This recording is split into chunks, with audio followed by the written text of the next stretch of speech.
রাতের অন্ধকারে হরিবাসর মন্দিরে 5টি ঠাকুরের মূর্তি ভাঙচুর। মন্দির থেকে দূরে বাগানে ছড়িয়ে ছিটিয়ে ক্ষতবিক্ষত মূর্তি।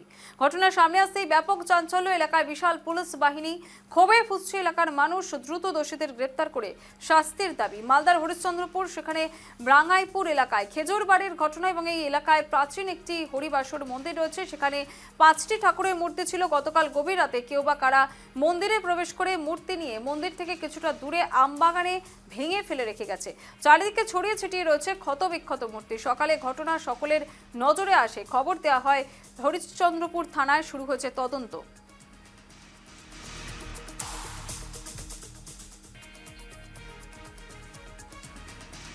রাত্রে প্রায় হয়তো 12টা থেকে হয়তো 2টা হতে পারে, কিংবা 12টা থেকে 1টা হতে পারে। এই সময় আমাদের পুরাতন রাঙ্গাইপুর মন্দির হরিবাসর মন্দির, সেই মন্দিরে আমাদের প্রতিমা 5টা, একটা রাজা, একটা কৃষ্ণ, 2টা গৌরনীতায়, একটা হচ্ছে মা বুড়ি, 5টা মূর্তি। সেই মূর্তি আমাদের মন্দির থেকে প্রায় 400 মিটার দূরে নিয়ে এসে মূর্তিটিকে ভেঙে ফেলেছে, ক্ষতবিক্ষত করে ভেঙে ফেলেছে। এই বাগানে ফেলেছে, আবার সরিষার খেতে ফেলেছে। কতগুলো মূর্তি ছিল? 5টা মূর্তি ভেঙে চুরে ফেলেছে। এখন আমরা চাইছি যে থানার আমাদের আইসি সাহেব আসামিকে ধরুক। আমার জানা নেই, আমি প্রায় রাত্রি 8টা সাড়ে 8টা নাগাদ আমি বাড়ি চলে এসেছিলাম কালকে।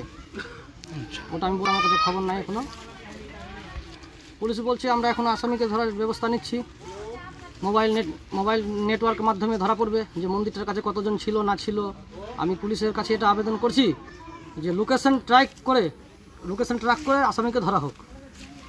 আমার নাম রাজকমল পান্ডে, রাঙ্গাইপুর।